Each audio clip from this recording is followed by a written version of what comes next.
Rolling Stone, prospective buyers are in the tire-kicking phase. On Monday evening, Rolling Stone employees gathered in their offices on the second floor of 1290 Avenue of the Americas in Midtown for the magazine's annual holiday party. It was a decidedly less lavish affair than in previous years, when it might have been hosted at a prominent Manhattan music venue with a performance from some popular rock band. The 2016 party, which was a joint batch with the staffs of sister publications Us Weekly and Men's Journal, prior to their sales by parent company Wenner Media, was held at the trendy East Village restaurant ACME, where the company had rented both floors for the event. This year, in the office, there were servers pouring vodka, tequila, whiskey, and various beers, as well as a spread of meats and cheeses.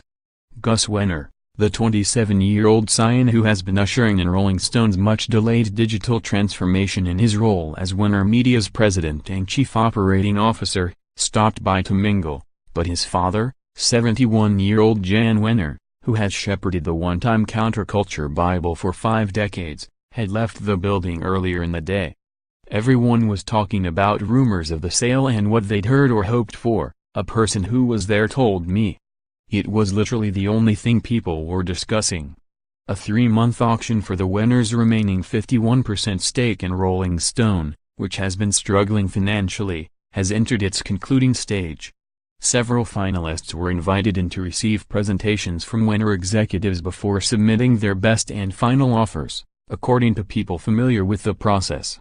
A crew from one of those suitors, Penske Media Corporation, had their turn this past Friday, when PMC CEO Jay Penske and his colleagues spent about 90 minutes with the Wenner team in a glass-enclosed conference room at Rolling Stone headquarters. Some staffers interpreted the visit as auguring the end of Wenner's stewardship of the magazine he started in San Francisco 50 years ago this fall. 2 weeks ago, the New York Post reported that PMC, which has garnered attention for its acquisition and reinvention of trade publications like Variety and WWD, was looking like the front-runner. But the people familiar with the sale told me other players are still in the mix. Those identified in press reports have included the owners of Playboy and The Hollywood Reporter, as well as an investor group that reportedly includes Madison Square Garden chairman James Dolan, himself a self-styled blues singer, and music management legend Irving Azoff. Perhaps the most obvious contender is Kuok Meng Ru, the founder of BandLab, a Singapore-based company that came to Rolling Stone's rescue last year with a reported $40 million acquisition of the other 49% of the brand. If Kuok does not win Rolling Stone in full, the triumphant party will find themselves in bed with the minority partner. And, according to one of my sources, predicting the sort of partner that BandLab might be is weighing on the minds of bidders. This person also said that the presentations Wenner Media is giving are meant to address questions about the various lines of business the company is in, both in the US and abroad. A Wenner spokesperson would only say, "We are in ongoing discussions with several parties." PMC declined to comment.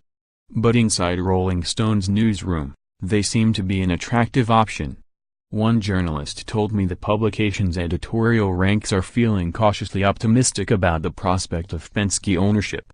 They are a company that understands how to straddle the print and digital landscape and has had some success in breathing new life into legacy brands, this person said.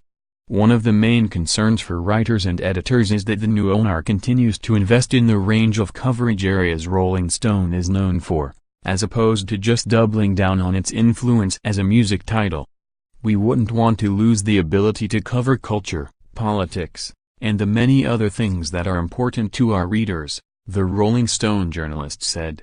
Whomever gets the prize will have an ample challenge ahead of them. As my colleague Gabriel Sherman reported in September, Rolling Stone's print advertising revenue is projected to be a mere $10.9 million in 2020, down from $28.6 million in 2015, and circulation revenue is expected to drop by nearly half during this period to $6.3 million. Gus Wenner told Sherman that their pitch to potential acquirers is to take the magazine from bi-weekly to monthly, slash the editorial budget by 30% and, in the catchphrase of the current media moment, accelerate the pivot to video. Gus and Jann Wenner told the New York Times in September that they intend to stay on after the sale, which is being run by Methuselah Advisors. Whether or not they are permitted to do so is another matter. Follow to get the latest news and analysis about the players in your inbox.